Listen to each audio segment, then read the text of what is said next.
Good morning, John. Today I want to do something a little bit different that might not be appealing to everyone. I'm going to make a video about making videos. And of course, if you don't care about making videos, I'm going to do my best to make it entertaining nonetheless. Okay, first let's talk about what I'm not going to do. I'm not going to talk about your equipment. I don't care what kind of camera you have. I don't care what kind of computer you have or what kind of software you have. This is not about that. I believe that skill is honed by lack, and there's no reason to have a sword made of Valerian steel if you're just learning how to wield a knife. So let us talk first about what's actually important, which is how to look and sound. Important thing, the rule of thirds. Divide your screen into thirds this way and this way. One of the interesting things about vlogging is that early on, both the eyes and the mouth were falling on those lines. But now that screens have gotten a little bit bigger, generally it's just the eyes that are falling on the line. Because the eyes, not the mouth, actually are the most important element of your frame. I think that says something fundamental about human nature.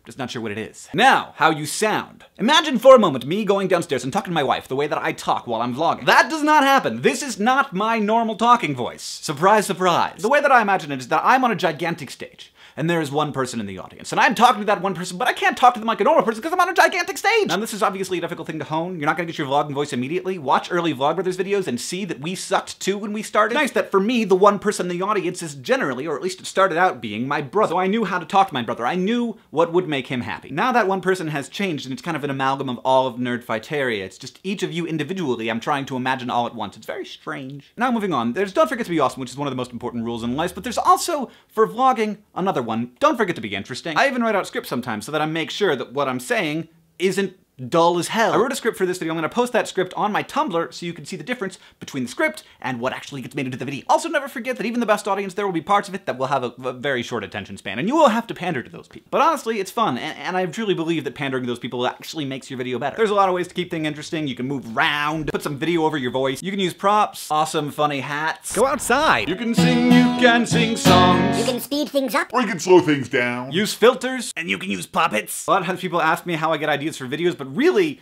it's not about having ideas for videos. That's easy. Mostly I'm trying to figure out how to make those ideas interesting. Another very important rule, silence is extremely powerful. Use it very sparingly. If you watch one of my videos, you will notice that there are very few moments that do not have sound in them, and that is especially true of the space around jump cuts. Any silence around a jump cut is bad, bad, bad, bad, bad. Another important rule, do not be afraid to try. I know that failing at something stings a lot less if you didn't really try hard, but it's also much more likely. And finally, let's talk about editing. No, we're not going to do that because that would take forever. So instead, I am literally going to post a screen capture of me editing this vlog. I'm gonna put that on my second channel at youtube.com/HanksChannel, and then you'll be able to see how I made this video, how I did all the tricks I did in this video, and all the things that I do to make my video blogs seem professional and crisp and good and entertaining and all of those things. So that's how you vlog. Of course, you can do it however you want to do it, but I figure people might be interested in seeing how I do it. I encourage all of you to vlog, and I encourage you to do it well. The video of me editing this vlog might not be online as soon as this goes up on the internet, but it will be online shortly thereafter, and there will be a link to it in the end screen. John, I'll see you on Monday.